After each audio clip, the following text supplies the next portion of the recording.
the state attribute to Tory, depriving Tory of the opportunity to obtain this information, and mounted defense allowed the state to achieve its objective of presenting it to the jury in the exact manner they wish, claiming it to be definitive evidence that the defendant himself stated Kelsey was not the shooter. The same day, their witness in the jury's presence testified to the defendant making a rap video depicting violence.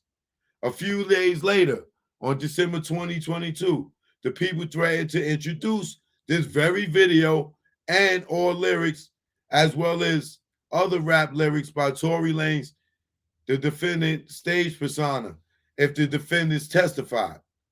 On December 14th, 2022, despite the state's prior assurance that it did not suspect Tory's team of involvement within the bribery claims, it nonetheless reignited its accusations against the attorney Holly, springing its restored suspicion on the defense team. Moreover, throughout the trial, the state heavily overstated the value of the Instagram post, as well as the inconclusive DNA evidence on the gun, hammering to the jury that the defendant's own account posted that Kelsey was not the shooter and that the DNA evidence meant Tory could not be excluded as a contributor to the profile collected from the gun.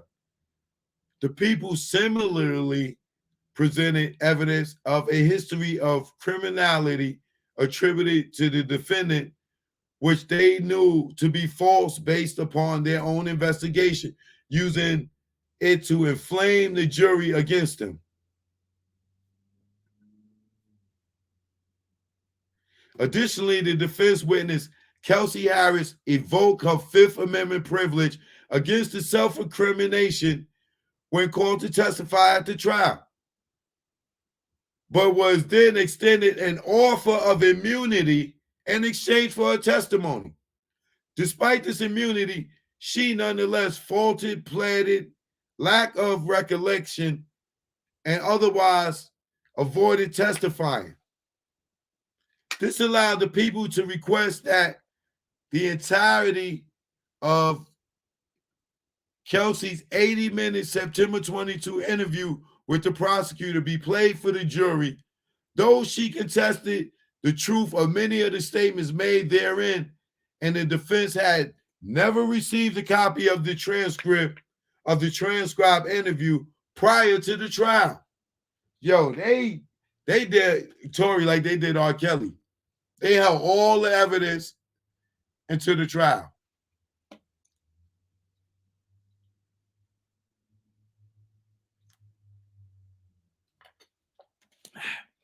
Despite the numerous issues which cropped up throughout the trial, the matter nonetheless proceeded onward, and the court submitted the case to the jury on December 22nd, 2022.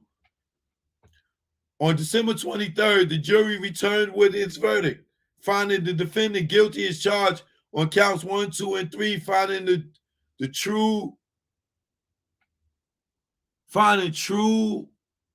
the great bodily injury allegations as count 1 and 3, and the firearm allegation applied to count 1. Defendant's Tory sentencing hearing is scheduled to be held on April 10th. C, the instant motion for a new trial. Defendant now brings this instant motion for a new trial pursuant to Penal Code section blah, blah, blah, to the California Constitution on the basis discussed below. The summary of the applicable,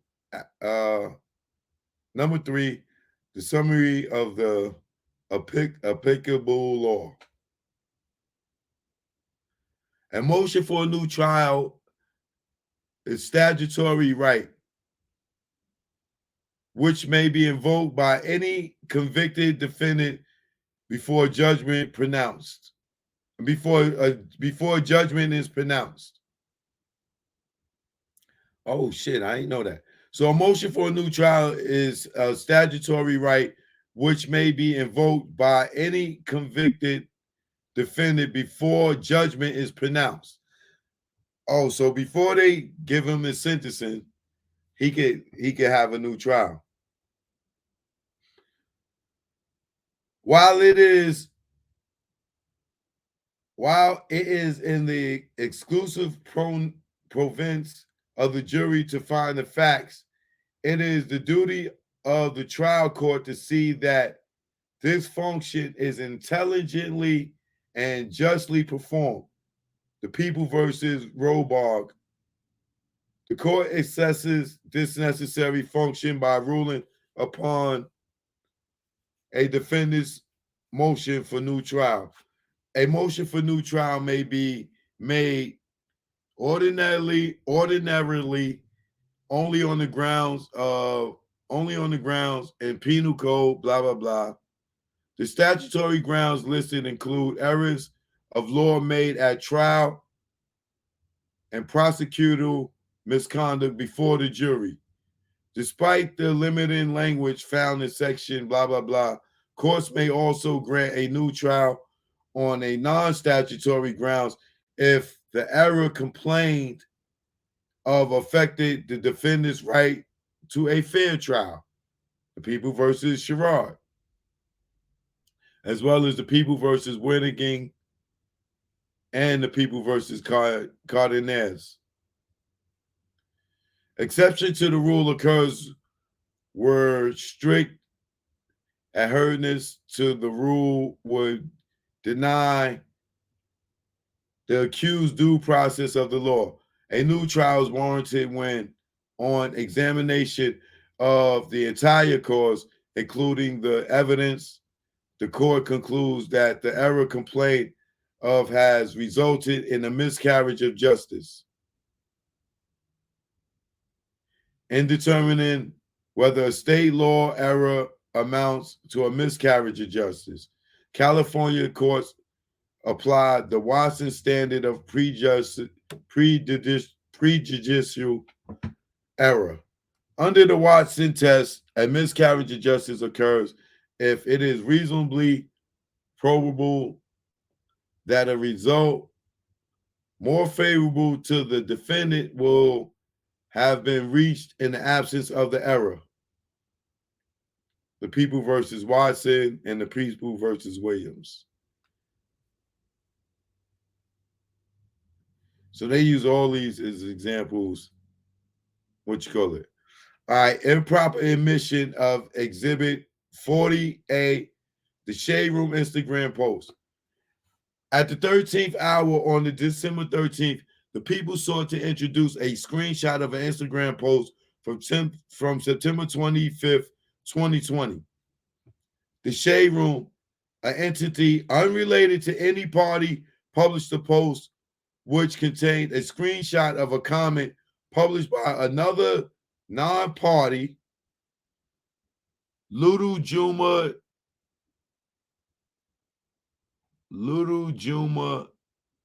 the Deadbeat. The latter account is reportedly run by Peace Producer. The comment stated, "This goofy ass nigga, he ain't shoot her." And they literally have matched the bullets from his gun to ones in her feet.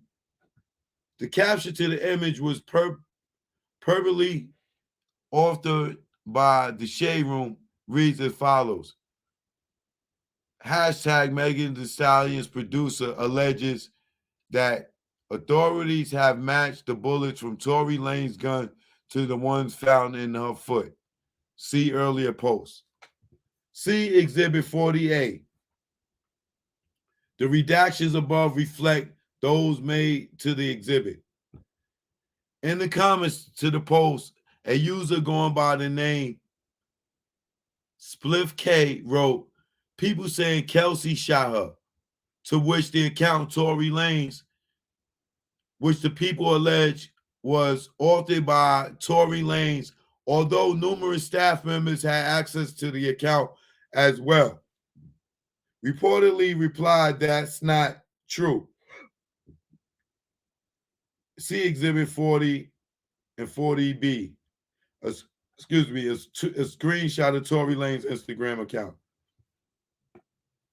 However, this post was not authored by Tory Lanez. Rather, beginning in December 2019, well before the post or the comment thereon were published, Joshua became the manager of Tory's Instagram account. In this role, he managed posts and his feed and engagement with the comments and messages on the account.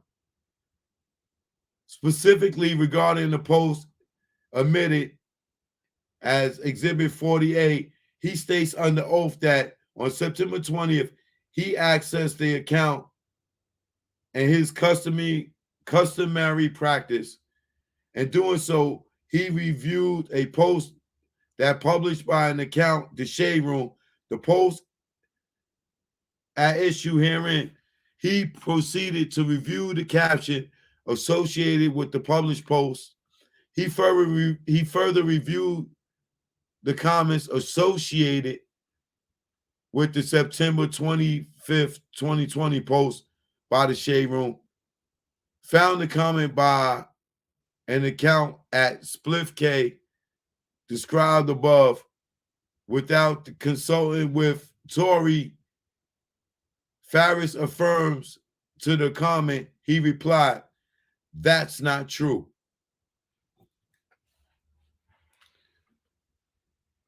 The court erroneously granted the people's motion to admit the Instagram post.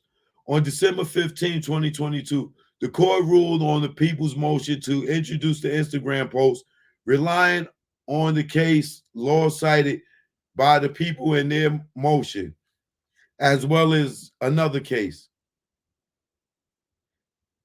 It held that if the people established that the account is linked to a certain individual, the contents of the post from that account will be admitted as it goes more to the weight of the evidence than that the admissibility of the evidence. The same day, the post was admitted into evidence through the testimony of the state's expert, Detective Warren. As discussed below, the court aired on numerous questions of law and allowing the people to introduce this post, depriving Tory of his rights to a fair trial.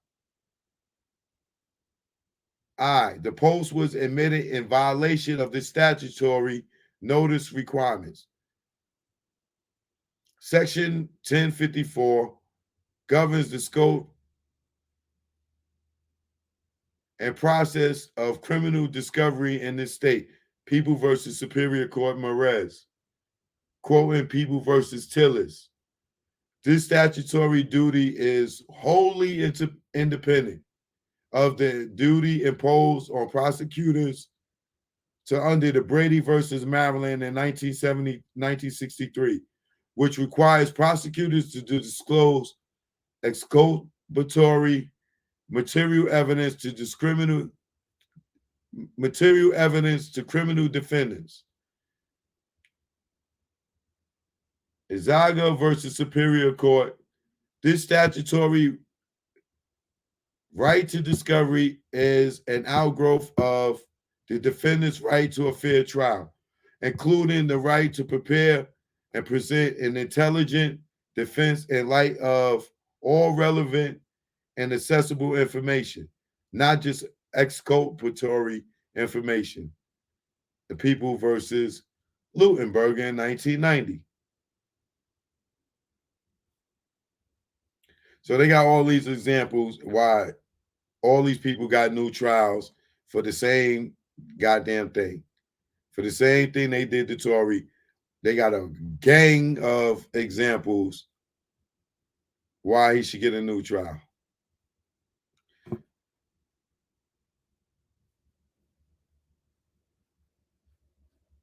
However, throughout the multi-year pre-trial proceedings, social media platforms were ruinedly scored by the people and investigators and introduced by the people as evidence at various pre-trial proceedings.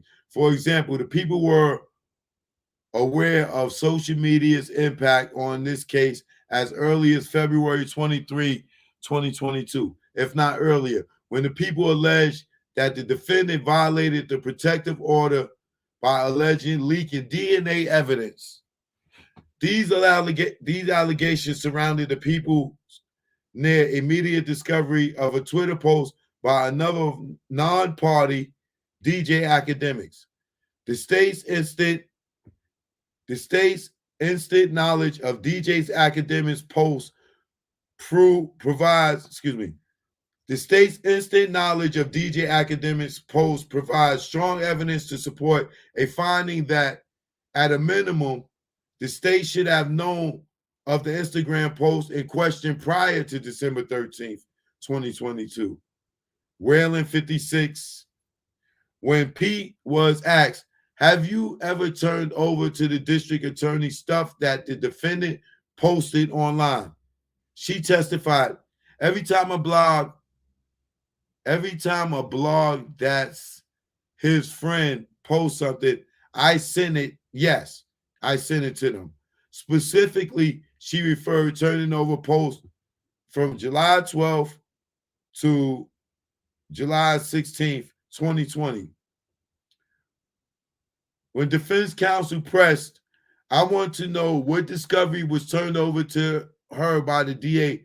The prosecution admitted she gave me some links. It's coming from her team, notably Pete's team, specifically her producer, was also the source of a post at issue hearing. If they were submitting posts dating back to July 2020 to the prosecution, it is unreasonable to believe they will not have also submitted a comment to their own post from 2 months later in September 20th. September 2020. In addition, Detective Eberhard testified that he and his fellow investigators routinely use social media, including Instagram, as an investigative tool. This only further indicates there is an ample reason to believe that the people fail to move with the required degree of haste in investigating this more than 2-year-old post. Y'all niggas better stay off social media posting shit. Y'all see how these detectives talking about they use social media for their investigative journalism or reports?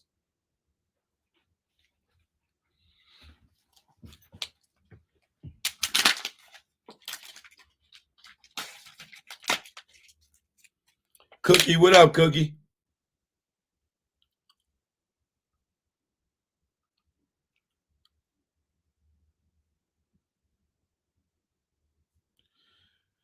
This discovery violation amounted to a miscarriage of justice. The instant case is analogous to People versus Hughes. And Hughes, the fourth appellate district, found irreparable prejudice existed where evidence that went to the heart of the prosecution's own theory of guilt and was pertinent to present it as dispositive on the state's most important issue presented in the case was introduced mid-trial. The Court of Appeal found it difficult to overstate the seriousness of holding back required discovery information, classifying the late disclosure as an error of great magnitude. It was so substantial that it deprived the defendant of a fair trial, requiring a new trial to be ordered. Tory gonna get a new trial, yo. They, in this case, People versus Hughes, it's the same shit.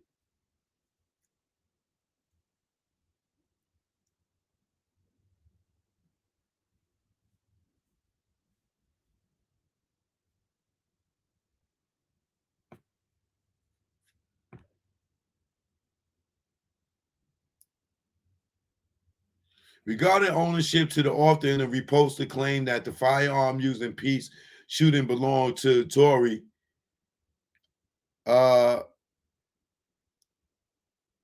Little Juma, the deadbeat, identified the Tory as the owner of the firearm by stating that investigators matched the bullets from his gun to the bullets on Megan's feet. Additionally, the Shade Room explicitly said the firearm was Tory's gun. See Exhibit 48. The people offered no other evidence on the issue of gun ownership. Thus, the Instagram post was crucial to the people in securing a conviction at minimum for carrying a concealed firearm within a vehicle in a violation of penal code. So you mean to tell me they used somebody's comment on the Shade Room to say, oh, that's Tory's gun, and made that Tory's gun? That's how that became Tory's gun? Because they took an Instagram post, yo, and somebody said, yo, that's Tory's gun, and they submitted that in court, and now that's Tory's gun because somebody said that on Instagram. Ain't this some bullshit?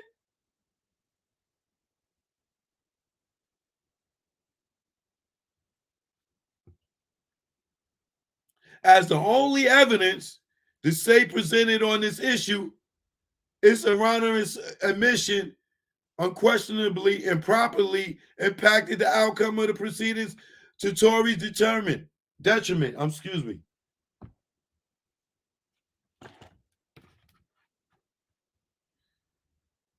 As to the shooter's identity, the comment purportedly published by the Tory Lanez account stated it was not true.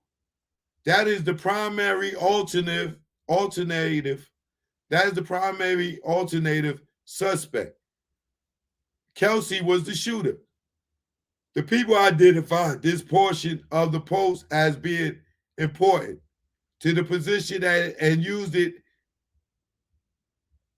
to argue that it was unreasonable to conclude that Kelsey was the shooter when Tory's own verified account says she wasn't. This argument was pertinent to the issue of the shooter's identity as to both the assault with a semi-automatic firearm and the negligent discharge of a firearm charges, as well as the personal use of a firearm and great bodily injury allegations related thereto. Indeed, defendant's purported admission, which negated his third-party culpability, defense amounts to evidence which, if disclosed sooner, reasonably could have changed the results of the proceedings.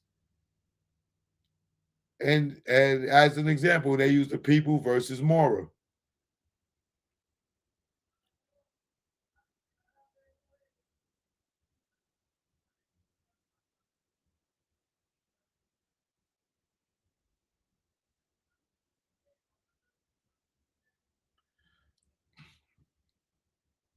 I ain't gonna get into the People versus Mora. There's a whole bunch of similarities in the case to show why he should get a new trial.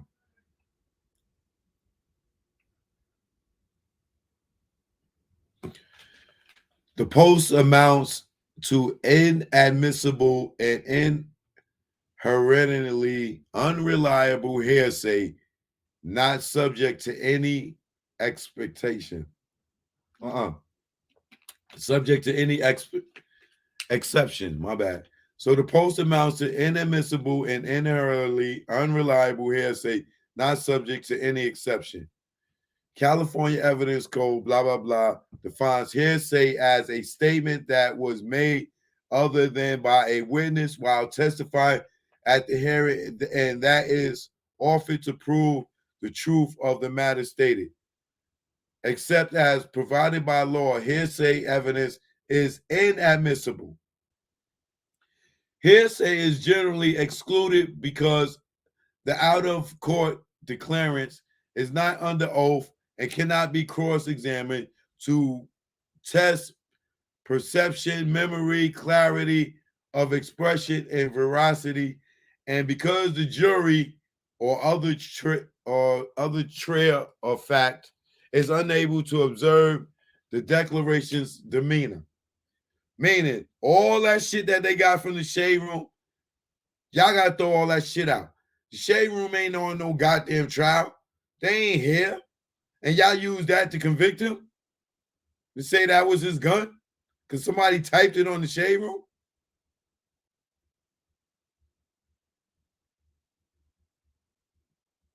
Pursuant to the Sixth Amendment, hearsay exceptions are applied more narrowly in criminal trials. In this case, the later Instagram post admitted as Exhibit 48 contained multiple labels of hearsay. The post initially authored by Little Drummer the Deadbeat and republished by the Shade Room, as well as the comment section containing a response purported to have been made by Tory Lanez, undoubtedly constitute out of court statements within the meaning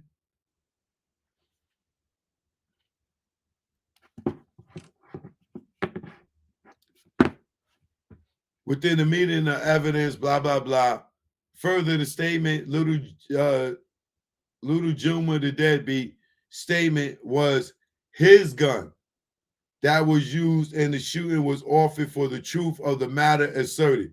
The statement by the Shade Room that it was Tory's gun was also offered for its truth. Similarly, the responsive statement, that's not true, by an unknown user under the Tory Lanez account, which was responsive to the comment, people saying Kelsey shot her, was also admitted for its truth. Accordingly, these statements were presumably inadmissible as hearsay, evidence code, blah, blah, blah. The people relied on Taylor versus Sullivan, and they give an example on hearsay. In another case, they're going to give Tory a new trial. I know all this conviction was based on a lot of goddamn Instagram shit. It is unpublished opinion in Taylor versus the United States District Court for Eastern District, California, found a series of unauthenticated private Instagram direct messages between two non-verified users personally known to each other to admissible on the issue of a motive in Taylor's. Not only were they parties permitted to fully brief and argue the matter in advance of the trial, a privilege that the defendant was deprived of, as discussed above, but in fact, the trial court excluded evidence of rumors based on relevancy and hearsay, but concluded the Instagram exchange was relevant to show some type of argument and relationship, and therefore possibly motive. Thus, unlike the issue herein, the information was not admitted for the truth of the matter asserted.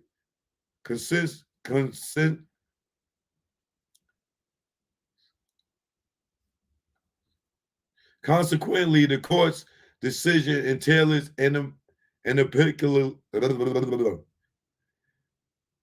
consequently, in the court's decision is inapplicable.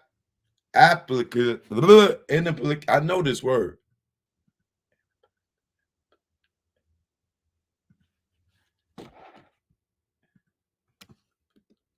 Inapplicable. That's the word. Inapplicable.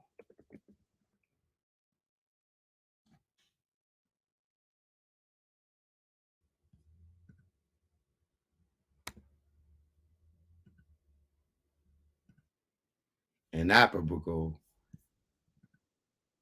inapplicable, inapplicable, inapplicable, inapplicable, inapplicable, inapplicable, inapplicable. All right, where was I?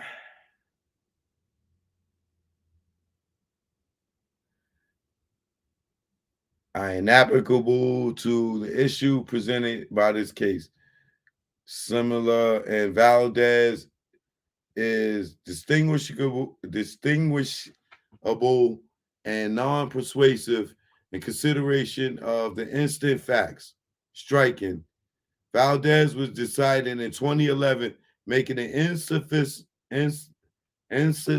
sufficiently. Wait. Strikingly, Valdez was decided in 2011, making it sufficiently outdated regarding the Instagram post in this case. Critically, the Valdez court admitted MySpace, containing references to the defendant's gang moniker, a photograph of him making a gang hand signal, and written gang related notions. The court admitted the MySpace evidence for specified limited purposes and not for the truth of any express or implied assertions. In particular, the court instructed the jury to consider the MySpace evidence for limited purposes of corroborating a victim's statement to investigators. The victim recognized the defendant from the MySpace site and as foundation for the gang expert testimony that Valdez was an active gang member, emphasizing the trial court did not admit the MySpace material for the truth of any assertion on the page.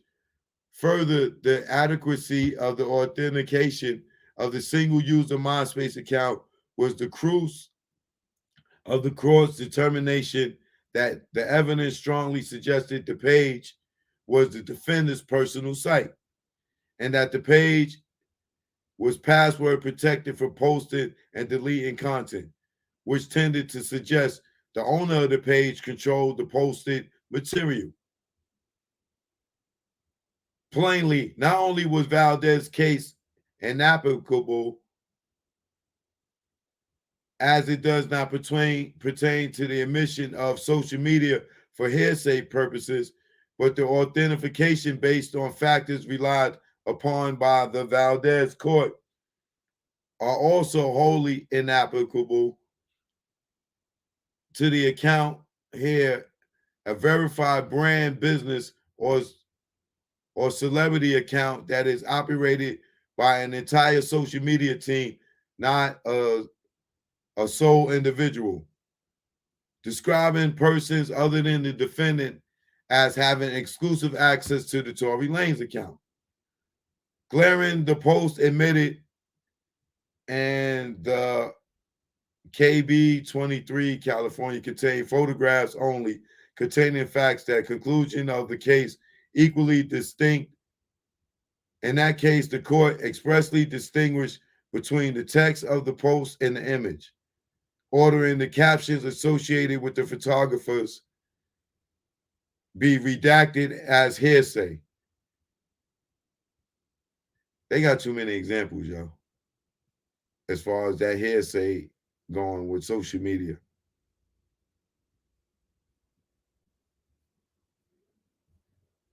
Tory gonna get a new trial.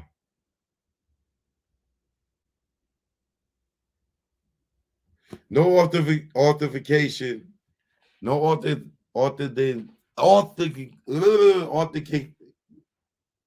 Why am I so tongue-tied tonight?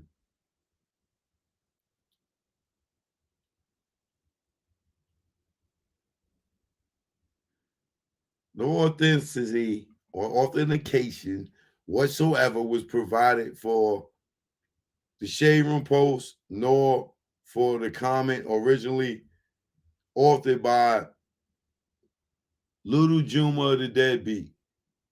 As expanded upon below, the extent of the authentication regarding the comment posted to be from the defendant's account was Detective Erbhart's statement that the account appeared to belong to the defendant based on the images published there too.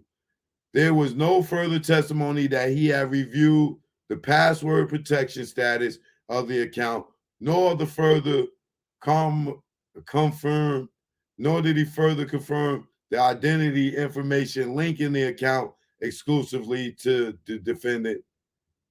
While in the lead case, the authentication process showed that the defendant had created and maintained his own social media accounts. The opposite conclusion was indicated here. As shown by the testimony, other persons had access to Tory's account. And as confirmed by Ferrara's recent affidavit, Tory did not, in fact, maintain his own accounts. Ferrara's did. Furthermore, the Instagram post was erroneously introduced for identity purposes because it related to a single comment from a multi-user celebrity account, which was publicly published on another Instagram page entirely. There was no clarity regarding the identity of the individual posting, thus making the post inherently untrustworthy, unreliable for identity purposes.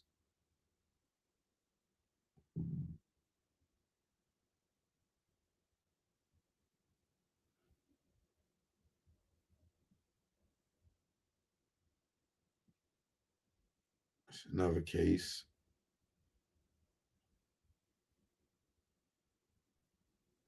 Moreover, as the comment attributed to the Tory Lanez account, the recently acquired affidavit of Joshua Farris make apparent that the evidence that went to the jury was not a party admission. A representative by the state, rather, as a representative by the state, rather being a person. It was an out-of-court statement by a non-party who was not called to testify at trial, nonetheless offered against defendant at the trial. To be admissible under the evidence, blah, blah, blah, the people would have been required to show the defendant directed Farris to make the comment. As confirmed by Farris, he never consulted with Tory in posting the comment. Therefore, the comment also would have not been admissible under either of their expectations, under either of their exceptions, nor any other. However, even if the comment to the post does fail within an exception, it should have been admitted on its own without the attachment post from the Shade Room, republishing and expanding on the comments of Little Juma the Deadbeat, and unquestionably, neither of these statements fell within any exception to the hearsay rule.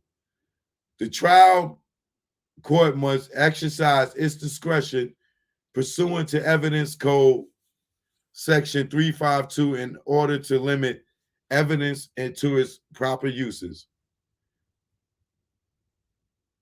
And then I go to People versus Stanley and use that example.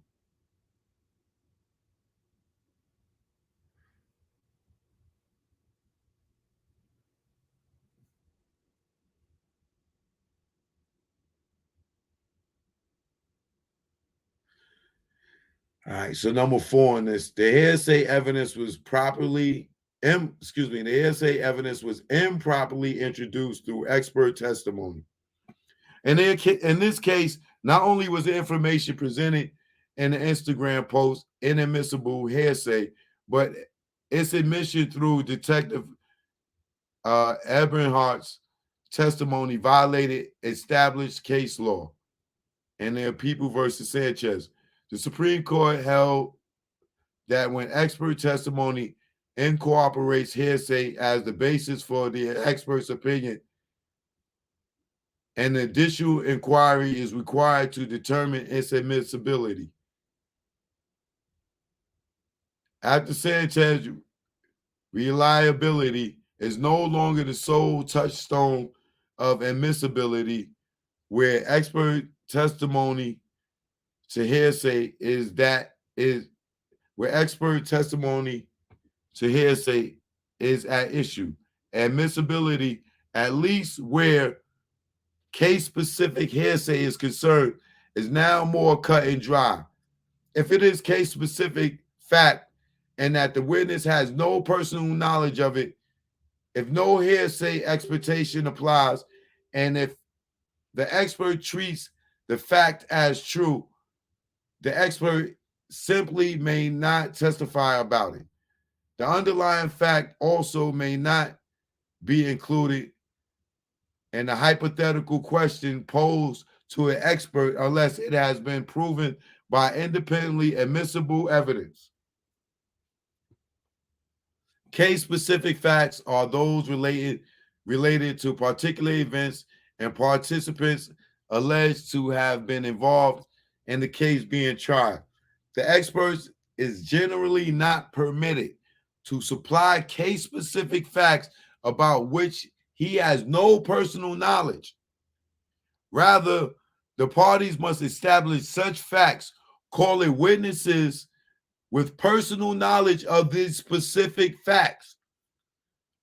And the expert may testify about more generalized information to help jurors understand the significance of those case-specific facts, and or give an opinion about those facts may mean.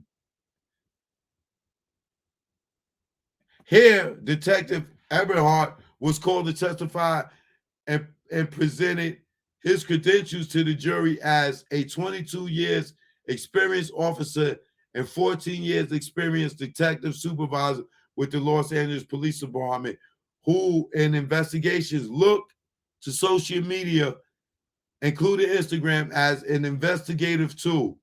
Based on his experience as a robbery detective, he testified the blue check presents an Instagram page as a verification badge, meaning that the Instagram has verified that it is authentic account belongs to, say, a public figure, a celebrity or an athlete or a particular brand.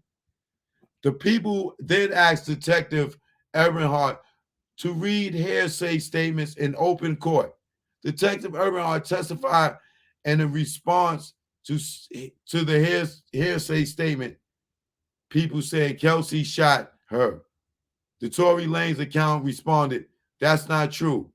Based on the presence of the blue check, the contents of the Tory Lanez Instagram account, and the totality of the circumstances in his investigation, Detective Eberhardt opinioned it was very likely that the account belonged to Tory Lanez or Mr. Peterson, the defendant, whom identified in open court. By testifying to his credentials and experience as a law enforcement officer with specialized knowledge and using social media and investigations as being permitted to offer an opinion based on this experience, Detective Eberhardt was an expert witness. They used People versus Cruz in 1968. The information he supplied was case specific because it was related to the defendant and the shooting and the question. The particular events and participants alleged to have been involved in the case being tried in Sanchez's case. Furthermore, he implicated the defendant as the author of the hearsay statement. That is not true, without having any personal regarding whether the defendant was the actual author. The people did not call any lay witnesses with the personal knowledge of these case-specific facts, and on which it is theory of the case dependent that the defendant owned the firearm and Kelsey was not the shooter. In the Sanchez case, the state's expert witness, Detective Urbanhart, was permitted to exceed the bounds set under Sanchez case, testifying not only to more generalized information to help jurors understand the significance of a verified account in the context of those case-specific facts and offering his opinion about what those facts may mean, but also supply such case-specific facts about which he had no personal knowledge. By permitting the detective to testify in this manner, the court failed to uphold its obligations to act as a gatekeeper to exclude expert opinion testimony, which is not permitted under the law. Sargon Enterprises, Inc. versus the University of Southern California.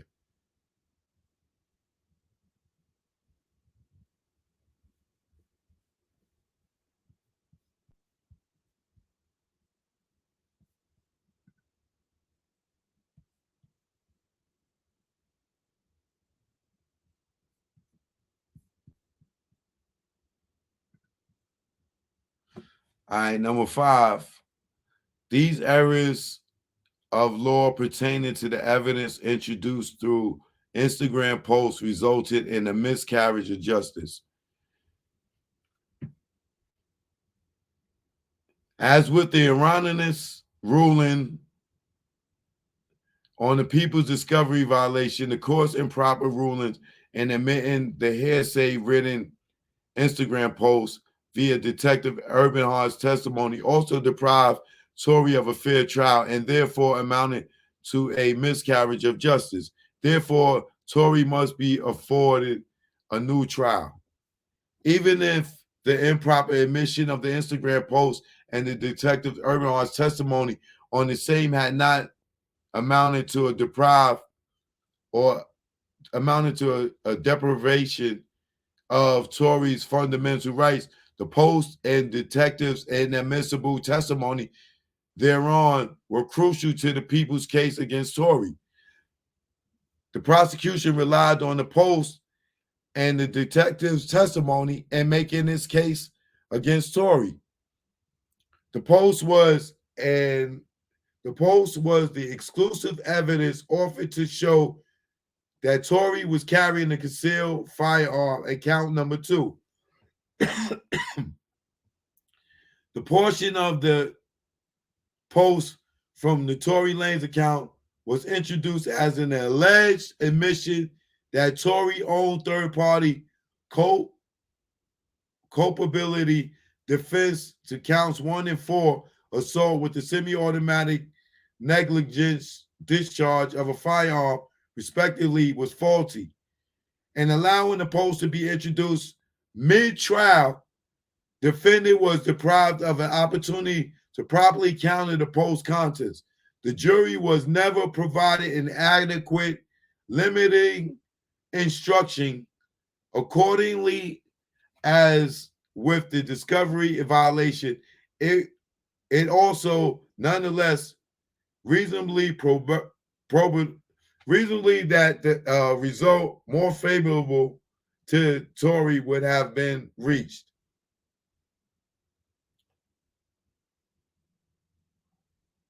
Reasonably probable that a result more favorable to Tory would have been reached. But for the hearsay and the expert-based errors,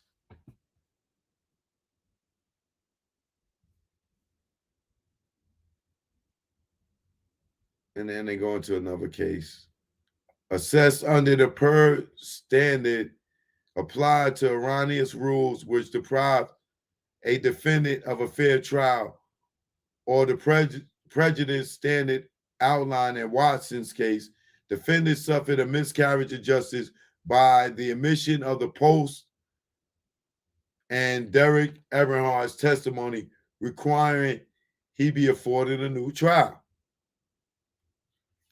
Now, number 5, improper admission of alleged inculpatory statements by the defendant. Okay, what page is this?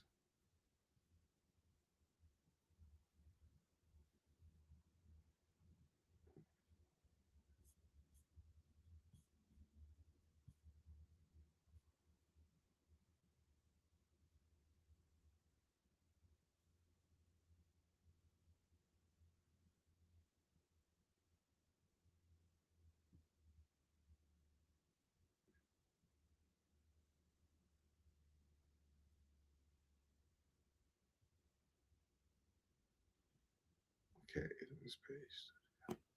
All right, y'all. This joint is like 80 something pages.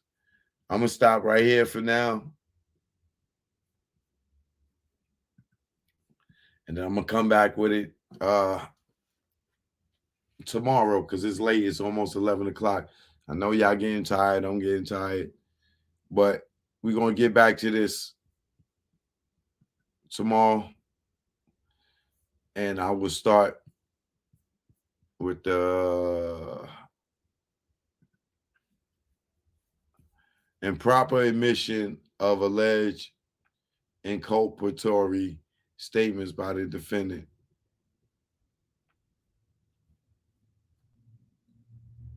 Inculpatory statements which tended to incriminate Tory as the shooter were improperly introduced at trial despite their factual falsity. On July 16th, during the interview with Detective Ryan, P. state the following: the shooter. Defendant exclaimed to her, "Please don't say anything because I'm on probation." At trial, P testified that after the shooting, defendant said, "I can't go to jail. I already got caught with a gun before. I can't go to jail no more. I'm already on probation." And However, a further investigation concluded that the defendant was not on probation at the time the case was happening in July of 2020, nor have he ever been convicted of a firearm charge. Instead, he had been arrested in 2017 for a case that resulted in a diversion out of Broward County, Florida. Testimony about a prior charge or uncharged offenses have been great potential to be highly inflammatory and prejudicial on the tier of the fact that the Supreme Court has repeatedly warned that admissibility of this type of evidence must be scrutinized with great care, with the People versus Thomas. Such testimony can lead to a jury to conclude that the defendant is a person of generally bad character with propensity to commit crimes. People versus Sam. And given potentially damaging effect of this kind of evidence, it should not be admitted if the connection between the offense and the ultimate fact in dispute is not clear. Although the introduction of the evidence about prior offense is proper if there is a direct relationship between that earlier offense and the element of the charge offense, or in fact, or a fact at what? Although the introduction of the evidence about a prior offense is proper if there is a direct relationship between that earlier offense and the element of the charge offense or fact at issue, People versus Daniels, it should be withheld if there is an additional evidence that may be used to prove that the same element or fact.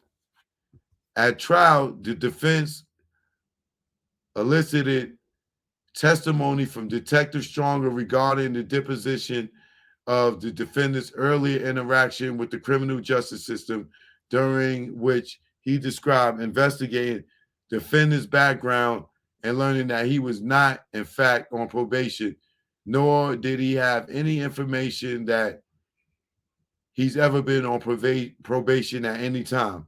Detective Strong also testified on cross-examination that he had run the defendant's rap sheet as part of his investigation, and it reflected he had a criminal case that resulted in diversion out of Broadwood County, Florida in 2017.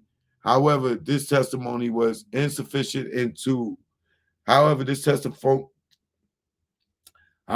this testimony was insufficient to adequately minimize the blow imposed by the admission of peace statements. Peace statements to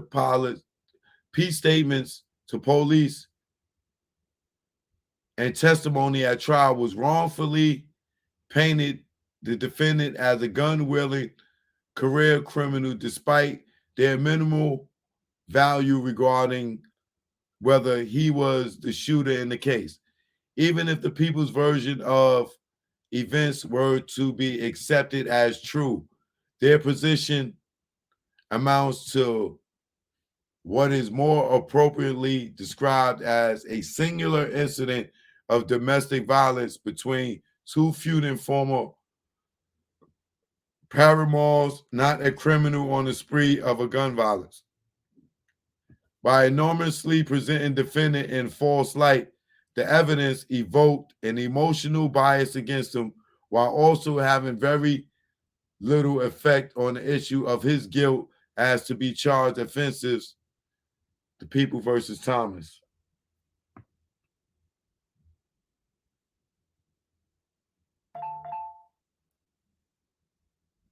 Then they go into the People versus Thomas whole thing.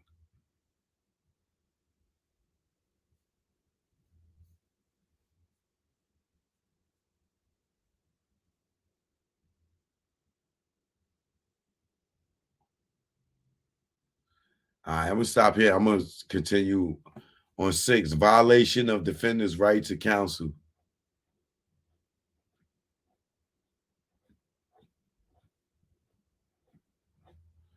God, this is so much. They got enough, I think, or even already for a new trial, in my opinion. You know, but we'll see. We got more to read. Choke No Joke. Shout out to Tory. Shout out to Kelsey. Shout out to Megan.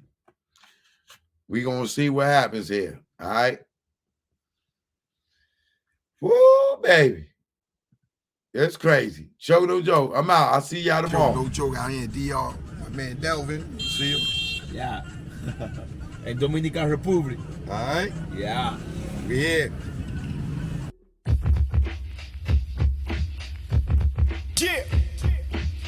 Choke No Joke. Primo, you ain't want to give me no beat, so I'm stealing one. Take it personal.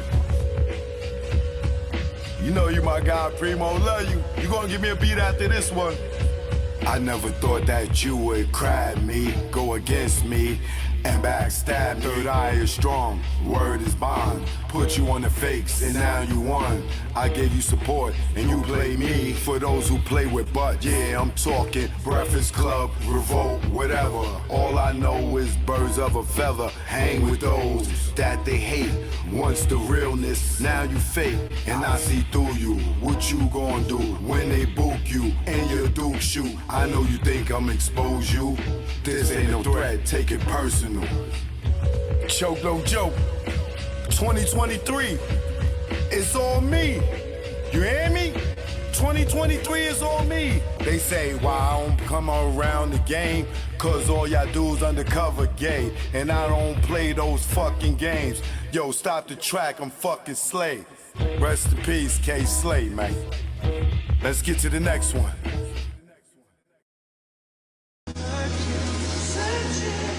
Yeah. Choke No Joke. KK on New the beat. life. They said I'll be dead or in jail. They was half right, I saw right to sell. I knew I wasn't rich when I couldn't make bail. I made out good, 5 niggas that didn't tell. Hold up, don't go to trial when caught up. Roll the dice, watch the numbers just go up. When your offer was short as a pup's nuts, you got the whammy, cause you pressed your luck. You could have been back on the town, industry bound, no more busting it down. To court is half O's, having to catch the flow, and reassuring those who act like they don't know that the ratchet let go. If you think we won't fill them hollow points up with mercury, send them to another planet, leave them screaming like Mike and Janet. Niggas can't stand it.